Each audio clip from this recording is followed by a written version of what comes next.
Hello, Red Deer. Well, Mayor Ken here. A little bit of a groggy, sleepy Mayor Ken, but we're going to do our best and all those things which we enjoy doing. And the reason I say that, of course, is we had a 12-hour council meeting yesterday. We concluded at 10:30, just about 10:30 last night. And I'm here this morning in one of my favorite places in downtown. I speak, of course, of the Country Cupboard. I have Michelle with me this morning, and Don Edwards. He's shy, but he's off to my left-hand side. You know, this is the Edwards family business. They reopened it in the downtown last October. It's an awesome place to be. Michelle, always a treat to come in and see you. And my goodness, you know, once again, you've transformed the place. So pretty exciting and a great place to be this morning. So let's get started. Excellent. Well, thanks for coming. Absolutely. So, Mayor Johnston, what specific activities were reported on, and what were you the most surprised to hear when it came to how we are doing in progress towards our strategic plan goals? You know, when you say the word surprised, Michelle, you know, I'll substitute the word and say delighted. You know, what was I most delighted about? You know, I'm really not classically surprised that our city administration and our citizens do so well every day to make the city a great place to live. So what was I most delighted about? You know, there were plenty of things in the plan. I will say that the rise in transit ridership was really encouraging. Mm-hmm. We're getting back now to where we were before COVID, and our ridership dropped off in COVID, probably no surprise. Our ridership dropped off by about 60%. So that's a lot of, that's a lot of trips that are lost. People aren't commuting to rec centers or to work.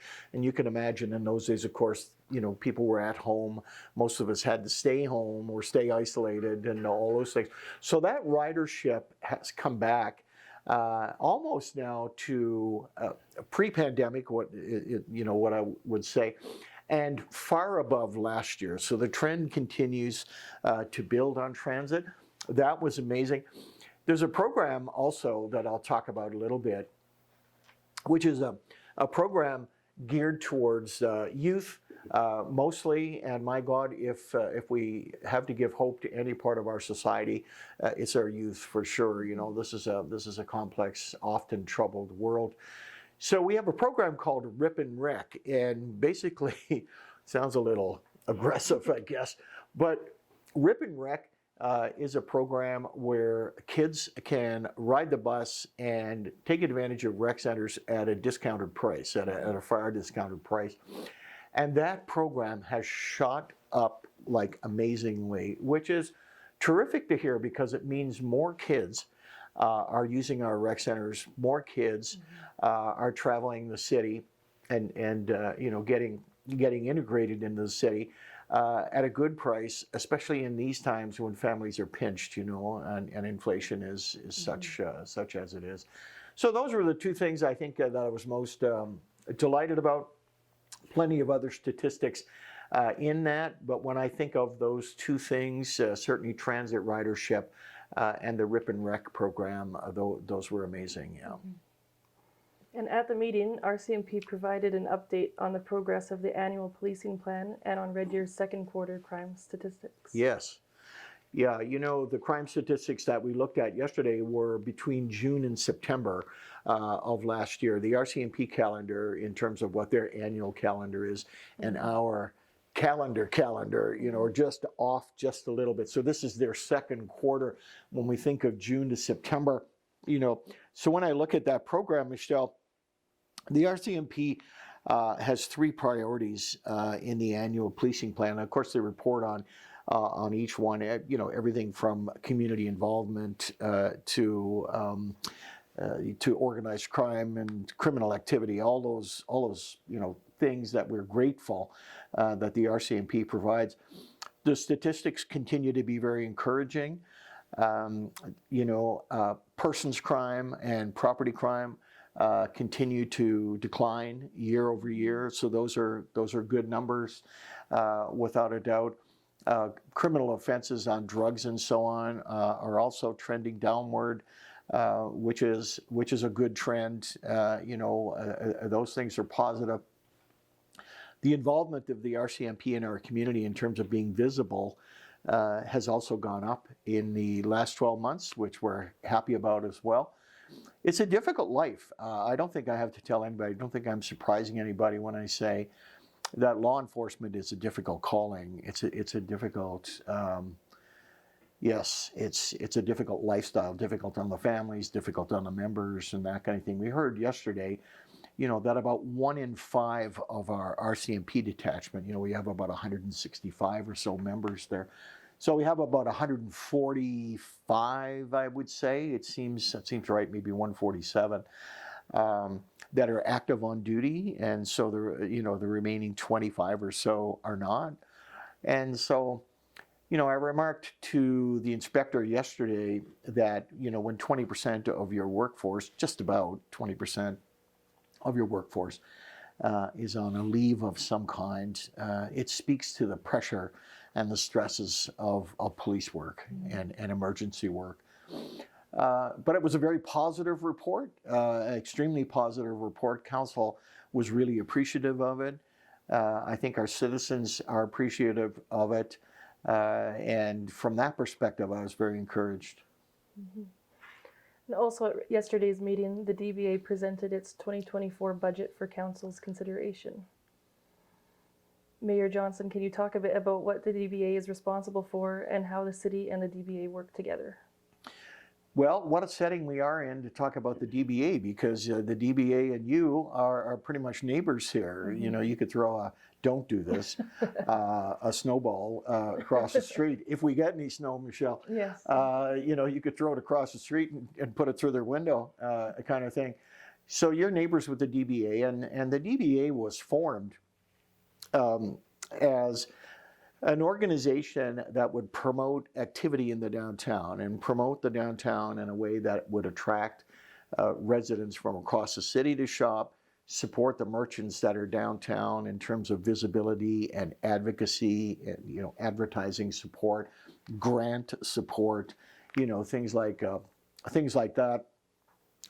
So anything and everything that's downtown is the Downtown Business Association. So when they came to council yesterday, it wasn't just presenting the budget, although that was the reason they came, but council took time to ask them how their year was. The DBA did over 250 events in the downtown last year, several big festivals in the downtown last year. Of course, the market just a few blocks to the south here.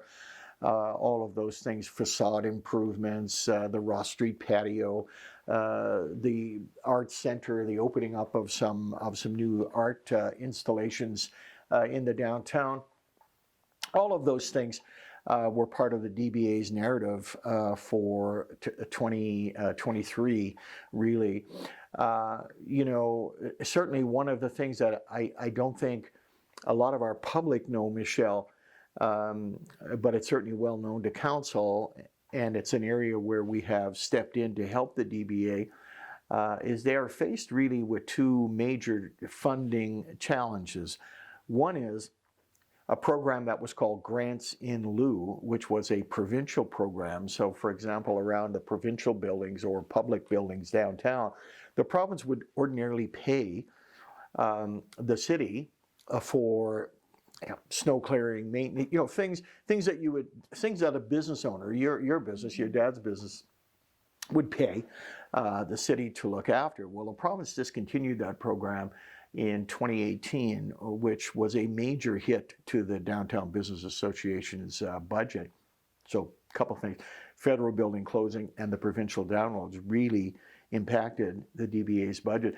The other is, and this would be no surprise because this is a challenge in our downtown, are the cleanup efforts by the clean team and trying to keep that staffed and funded and so on.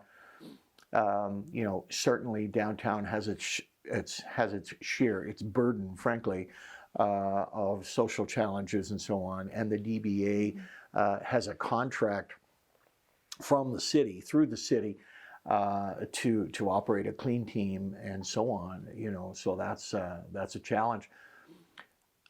When council looked at the budget yesterday, I think there was a great deal of excitement around events and so on continuing into 2024. But once again, inflation is no one's friend, and so the DBA was looking for a 5% increase yesterday to their bottom line, which council thought was reasonable in the context of inflation and so on. Always difficult when costs go up. I mean, you face it here on a daily basis. Your suppliers are asking more and so forth, and there's a reality that inflation is going to factor into how you run your business. So the DBA is really not much different in that context. When you think of it, they really only have an office crew. There's nobody working full time over there, and they have an office crew of I think 3 or 4 people, but there are no full time folks there. So I said to them yesterday that the DBA hits above its weight, so its impact is greater than the size of it, if you will. So it was a good day, I think, for the DBA. They had a great year in 2023, and hopefully that'll continue into 2024. For sure. There was also a public hearing for the land use bylaw amendment to allow the temporary shelter to continue operating at its current site. It will continue next Monday. Mayor Johnston, what did you hear from the community about the site, and what will happen next week when it returns to council? Great question. Thank you for bringing that up. It was the reason why council went into the late hours yesterday. It's unusual that council goes past, I'll say 7 o'clock, Michelle, is usually when council wraps up. But of course, last night, because of the public hearing and the number of speakers that wanted to talk. So a public hearing, in this case, the public hearing that there were 2 last night. The one that drew by far the most attention was the zoning application made by Safe Harbor to have a temporary care facility used or zoned, as what's called a discretionary use.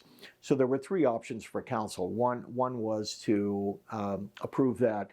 The other was to extend what's called a site exception, which means a particular service can exist on a site for a certain amount of time. So a site exception for 5 years or a site exception for 1 year. So typically when you are changing the use of land, you have a public hearing. That's a legal requirement. So last night we had, I would say, Michelle, probably a little over 100 people that turned out. We had some people in chambers. We had people in meeting rooms on the same floor as council chambers. And we had 31 people registered to speak last night at the public hearing from both sides of the issue. One, to say that council should reconsider the zoning application. And the other one, that council should approve the zoning application on the other side. So people are given time to speak at the mic. I was chair of the meeting, and then council can ask questions. So for example, if you came to a public hearing and you spoke on a particular item, council could ask you why you feel this way, or are there suggestions that you have for us? Have we not thought of something? All of those things. So by the time we got through, I believe 13 or maybe 14 of those speakers, we were a little like Cinderella at the ball. We looked at the clock and went, oh my goodness, it's almost it wasn't almost midnight, but it was 10 o'clock, and so I called a break in the proceedings last night, which means we're still in a public hearing, but we are recessed until next Monday. So next Monday at 10:30 a.m., not p.m., or you'll really see the bags under the eyes, a.m., we'll resume the public hearing. And hopefully during the day now, in daylight hours, if you will, we'll have a chance to hear everyone. And typically, of course, you hear everyone. And then council debates where they want to go. Do we do second reading, third reading? Do we do a site exception? or do we turn it aside? Really, those are the three options that are on the table for council next week. So we're still in a public hearing and so on, which has its own set of rules. But I think everybody will respect those rules, and we look forward to getting back at it next Monday. Mm-hmm. And was there anything else from yesterday's council meeting that you'd like to mention? You know, another great question, and it always, you know, we usually end off, and of course Red Deerians would get this, Michelle. We usually end off with that particular, you know, kind of question. And I think yesterday, the accolades, you know, that we're hearing around City Hall Park and the lighting and attracting families. In fact, I just ran into a family on the corner here who are taking advantage of the lights before they went, you know, off, if you will. They turn off, you know, so people can still come as late as about, oh gosh, 8:30, maybe a little later, and they're still there. So there was plenty of accolades there, you know, which was great to hear, and that's always a treat, you know, for sure. So if we're going to sign off, Red Deerians, this is probably where we're going to sign off today. And here we are, where we started 25 minutes ago or whatever, is in one of the great jewels of our downtown. And I speak, of course, of Michelle's wonderful store. So Michelle, I'm gonna have some fun with the viewers this morning. Have a little fun with you this morning. Excellent. And say, what can people expect when they walk through here? Right now, Christmas everything. Throughout the year, though, we sell like everyday home decor and kind of giftware, lots of candles. People love coming here for the candles, and right now, just gifts and anything else you can imagine. You know, would it be fair to say if I have that, you know, sort of hard to find gift or that curmudgeonly neighbor or whatever, this is the place to get it? Yeah. I think that's fair. Red Deer, you heard it from the owners here this morning, from the wonderful Edwards family. This is where you should be coming down. Come downtown. Fantastic stores here. Country Cupboard is one of them. There's even a place to get your hair cut right next door here. I know that because here I am. And all that kind of stuff. There's everything here. Would you not agree, Michelle? For sure. Yeah. Totally. So Red Deer, I believe we have one more get together before the end of the year, and that's when, you know, we'll talk about Christmas and the spirit of giving in 2023 and going into 2024. But for now, right here from Country Cupboard this morning, have yourself a great couple weeks, and we will catch you later. Take care.